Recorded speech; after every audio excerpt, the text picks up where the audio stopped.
بسم اللہ الرحمن الرحیم۔ عزیز طلباء، میں جمیل الرحمن ثانی اب سے مخاطب ہوں۔ آج ہم کہانی کے بارے میں پڑھیں گے کہ کہانی کسے کہا جاتا ہے اور اس کے بنیادی اجزاء کون کون سے ہوتے ہیں۔ عزیز طلباء، کہانی کی تعریف کو اگر دیکھا جائے تو کسی بھی واقعے کو ادبی اور دلچسپی کے انداز میں ایسے طریقے سے بیان کرنا کہ دوسروں لوگ جذباتی طور پر متاثر ہو جائیں تو اسے کہانی کہا جاتا ہے۔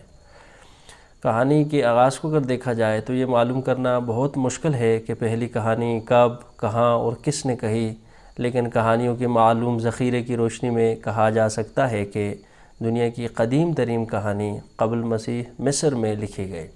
اس میں سحر سامری اور بادشاہ کی بیگم کے اپنے غلام کے ساتھ تعلقات کا ذکر ہے۔ دنیا کی قدیم کہانیوں میں ایسپ کی کہانیاں اور مہابھارت کی کہانیاں وغیرہ شامل ہیں۔ ان کہانیوں نے دنیا بھر کو بہت متاثر کیا۔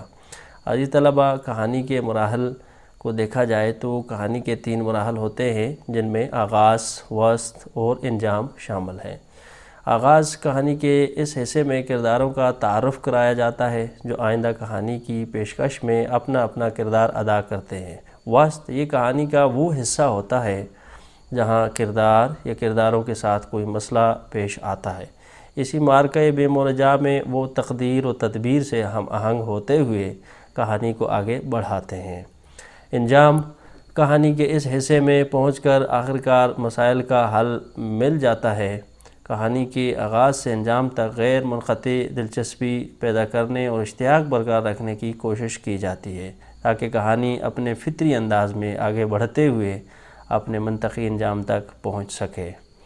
عزیز طلباء، کہانی کے بنیادی اجزاء اگر دیکھا جائے تو اس میں پلاٹ، وحدت تاثر، کردار اور تخیل افرینی وغیرہ شامل ہیں۔ پلاٹ واقعات کی ترتیب کو کہا جاتا ہے۔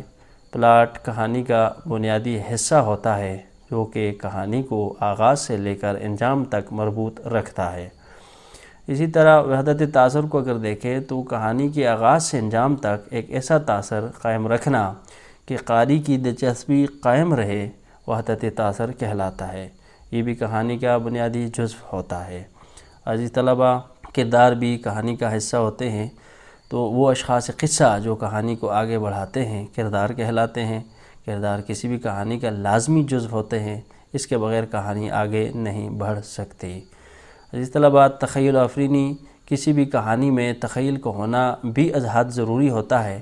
کامیاب کہانی نگار وہ ہوتا ہے جو مناظر کی مصوری اور فضا کو کامیاب طریقے سے پیش کرتا ہے۔ کہانیاں اگرچہ سماج سے جنم لیتی ہیں، لیکن کچھ کہانیاں سماج کو بھی جنم دیتی ہیں۔ کہانی میں تخیل کی مدد سے ہر منظر کو دلچسپ بنایا جا سکتا ہے۔ عزیز طلباء، یہ تھا آج کا لیکچر۔